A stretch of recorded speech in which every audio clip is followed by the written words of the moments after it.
This video is to get you started on your own area problems that you're going to create for yourself to just kind of mess with area and get really comfy with it. It's helpful. You need either dot paper or you need graph paper. I prefer graph paper. I just didn't have any at the moment. If you don't have graph paper or if you don't have dot paper, there is a blank graph paper with your assignment that you can upload and print off at home. So what you're going to do is you are going to create at least 5 different rectangles, and you are going to be finding the area or how much space they're taking up on the page.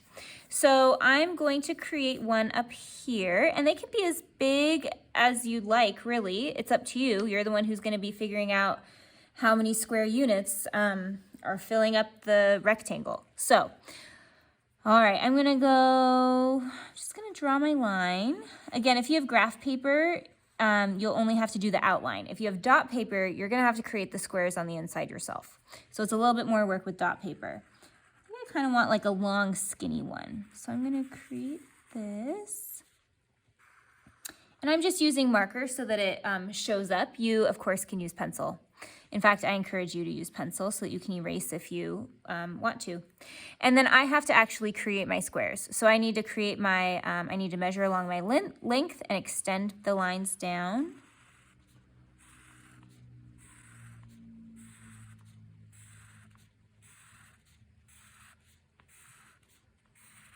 I think I had 10 if I counted those correctly. And then I'm going to kind of look for my dots and try to go along them and extend these lines across. Okay, and then this is actually really important. You need to have some sort of coloring utensil with you, and I want you to color in, and I'm going to be a stickler about this. You need to color in every area. So I'm going to be coloring in the inside of my shape because I know that the area is the inside of my shape or how much space my area is taking up, or my rectangle is taking up.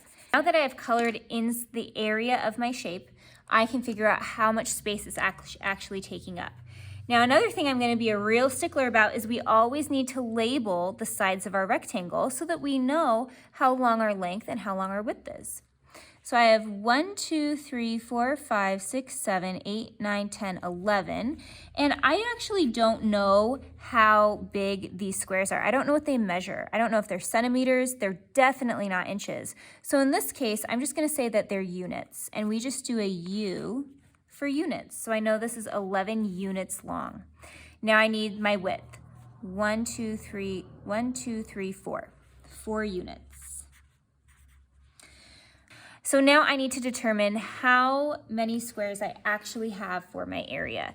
Now remember, with area, we do an A, a capital A, and I'm going to say area equals.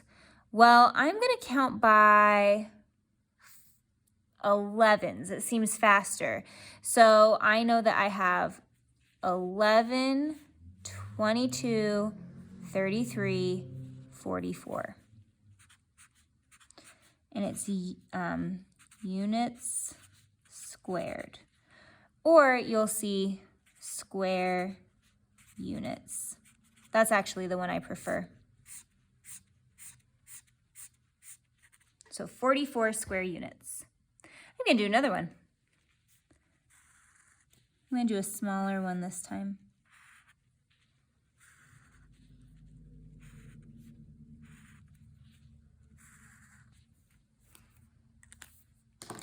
And I want it to be red. Again, I'm going to be a real stickler. We are always coloring in our area.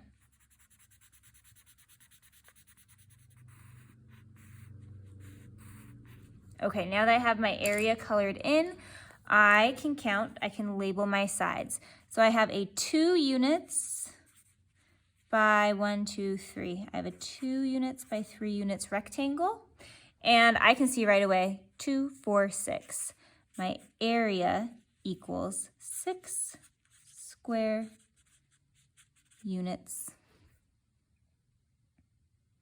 If you have graph paper and you don't have to do all of these really dark lines, sometimes I like to write my area actually inside my rectangle so that just to solidify the fact that the area is the space inside a rectangle, but it's totally up to you.